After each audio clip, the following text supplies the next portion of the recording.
IIT BHU में एक लड़की के साथ बीजेपी के IT सेल के लोगों ने रात में रेप किया, सामूहिक बलात्कार किया। हम लोग प्रोटेस्ट कर रहे थे उनको दोषियों को गिरफ्तार करें, तो इन लोगों ने दोषियों को पकड़ने के बजाय हम लोगों पर FIR करवा दी। अगर आप PhD स्कॉलर है तो आपकी गाइड आपको परेशान करेगी कि आप प्रोटेस्ट में मत जाओ। अगर आप मास्टर्स के स्टूडेंट हैं तो आपके प्रोफेसर आपको टारगेट करेंगे। अभी रिसेंटली मैं बता रहा हूँ, लॉ फैकल्टी में RTI के लिए हमारा जो काम देख रहा था, उस लड़के को वहाँ के प्रोफेसर ने पर्सनली टारगेट करके और उसको RSS ज्वाइन करवा दिया।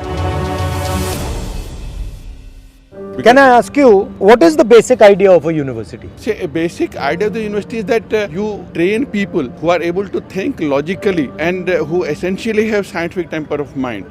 And my understanding is this, that even in the faculty, the scientific temperament is a serious casualty. There's virtually no. और ये कब से, मतलब ये साइंटिफिक टेम्पर जो है कब से रिड्यूस हुआ है? ये तब से घटा है साहब, जब से अगर हम देखें तो हमको थोड़ा सा पीछे जाना पड़ेगा. We should have to examine a question that why the likes of sir C.V. Raman and Birbal Sahni and Meghnath Saha are not being born today.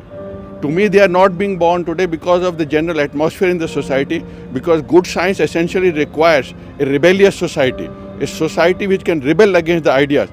You can't have people who are sort of very submissive in society and will be very rebellious in science. And because the moment we go to the submissive state of society, good science or good academics can never prosper. तो नहीं तो ये submissive हो क्यों रहा है? ये submissive साहब इसलिए है कि हम लोग सोचते हैं कि किसी तरह से अपनी बात बिना कहे अगर कन्फर्मिस्ट होकर के फायदा मिल सके तो उससे ले लेने में क्या हर्जा है. दिस इज विश्वविद्यालय का मतलब होता है कि विश्व भर की विद्या आपको एक जगह मिले, पहली चीज.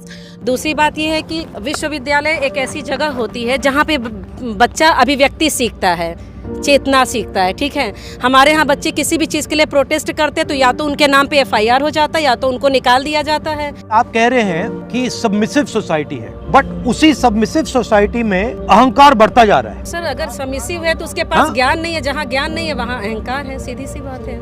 एक तरफ अहंकार इसलिए है because of the smallness in our inner self. If you permit me, I think Modi essentially addresses the smallness in people. It's very easy, but addressing their greatness, which is far more desirable, which our leaders of freedom fight were doing, is a much more difficult but a highly desirable thing, and that is what you are doing.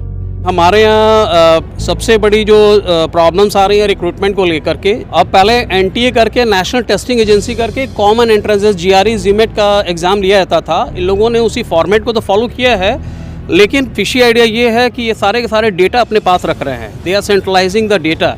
और समर्थ एक recruitment cell है जिसमें कि वो अब हम लोग के यूनिवर्सिटी में सो BHU does not manage its own admissions? No, they were managing it. But now it has been taken away. And समर्थ को इन लोगों ने हर जगह यूटिलाइज करना शुरू किया है. इस साल से BHU इम्प्लीमेंट करेगा.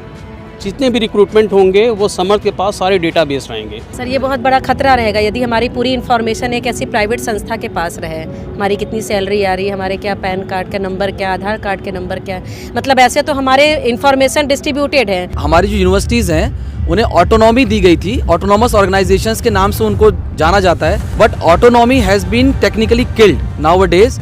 और स्ट्रेटेजिकली ऑटोनॉमी मतलब इतनी कम कर दी गई है कि वो सिर्फ पेपर में रह गई है. व्हेनेवर वी सेलेक्ट तो हम कहते हैं ऑटोनॉमस ऑर्गेनाइजेशन. ये जो किलिंग हुई है, यस सर, ये किसने की है? सर ये सिस्टमैटिक है. आई हैव टू से कि government and people both. Sindhu university में हिस्ट्री क्रिएट होने जा रहा है कि 2.5 साल से यहाँ कोई एग्जीक्यूटिव काउंसिल नहीं है. अगर एग्जीक्यूटिव काउंसिल नहीं होती है तो ये है कि वाइस चांसलर तब तक 1-2 महीना जब तक नहीं आया MHRD से तो VC उसको कर देता था.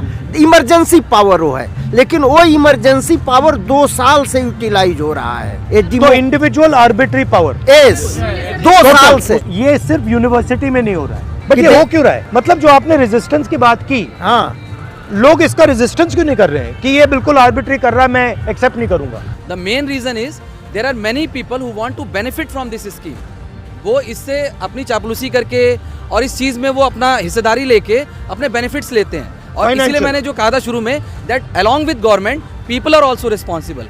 पीपल मतलब हम ही लोग, हम में से ही कोई ना कोई रिस्पॉन्सिबल है जो उस चीज़ का फ़ायदा भी लेते हैं. बट इंडिया में across the board centralisation of power हो रहा है सब जगह। बीएचयू में सर जेंडर इनइक्वालिटी बहुत ज़्यादा है। लड़कियों के साथ, छात्राओं के साथ लगातार छेड़खानी की मामलाएं आती हैं। आईआईटी बीएचयू में एक लड़की के साथ बीजेपी के आईटी सेल के लोगों ने रात में रेप किया, सामूहिक बलात्कार किया।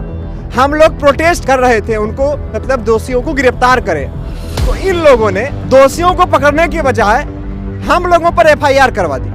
SC/ST एक्ट में और महिला छेड़खानी से कई मामलों में हम लोगों के ऊपर एफआईआर करा दी। अगर आप PhD स्कॉलर हैं तो आपकी गाइड आपको परेशान करेगी कि आप प्रोटेस्ट पे मत जाओ। अगर आप मास्टर्स के स्टूडेंट हैं तो आपके प्रोफेसर आपको टारगेट करेंगे। अभी रिसेंटली मैं बता रहा हूँ, लॉ फैकल्टी में RTI के लिए हमारा जो काम देख रहा था, उस लड़के को वहाँ के प्रोफेसर ने पर्सनली टारगेट करके और उसको RSS ज्वाइन करवा दिया है। बीजेपी का कोई भी एक प्रोग्राम हुआ, जैसे राम मंदिर का उद्घाटन हुआ, मेरे राम जैसे यूनिवर्सिटी के ऊपर दबाव दिया जाता है कि आप इस प्रोग्राम को करिए हर जगह। जैसे RSS और बीजेपी के अभी कल से एक बनारस में प्रोग्राम चालू हुआ है, शब्दकोश संपूर्णानंद से चालू हुआ, आज विद्यापीठ में हुआ, कल BHU में जाके समाप्त होगा। नाम शब्दकोश है, लेकिन उसमें प्रचार सरकार का किया जाएगा कि मोदी जी ने ये किया, मोदी जी ने ये किया, मोदी जी ने ये किया। सबसे बड़ा प्रॉब्लम क्या है NEP का?